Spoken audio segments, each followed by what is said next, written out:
Obesity in pregnancy. आजकल मैं बहुत रिसेंटली देख रही हूँ कि यूजुअली ओवरवेट के साथ साथ में ओबीज पेशेंट्स को या तो प्रेगनेंसी करने में डिफ़िकल्टी होती है, so they have problem in conceiving, और वंस दे कंसीव तो प्रेगनेंसी को सस्टेन करने में दिक्कत होती है। व्हाई? बिकॉज़ क्या है कि during pregnancy already it's a diabetogenic state, आपके शुगर लेवल्स बढ़ेंगे। बट अगर ओबीज पेशेंट है तो वो already at risk of diabetes तो है ही है, ब्लड प्रेशर हाई का भी रिस्क उसको साथ में है। प्लस जैसे वेन्स में थ्रोम्बोसिस हो जाता है जिसको हम डीवीटी कहते हैं, उसका भी रिस्क फैक्टर है। Even surgery for such patients अगर सिजेरियन में लैंड अप करें वो भी डिफिकल्ट हो जाता है scenario, because what kind of anaesthesia to be given. Anaesthesia ज़्यादा ना दे चला जाए उनके अंदर, because obviously their body requirements are more.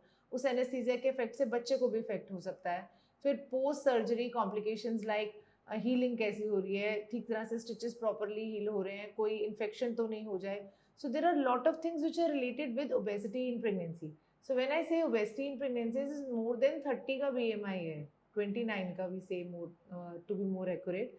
24 to 29 we take it as आप ओवरवेट हैं, ठीक है। And 21 to 24 is your ideal BMI. And BMI कैसे कैलकुलेट करेंगे? Weight in KG over metre square in height. तो उससे एक रफ आइडिया लग जाएगा। Why I am doing this topic today is that if you're planning a pregnancy, it's better to lose your weight before conceiving and planning it further.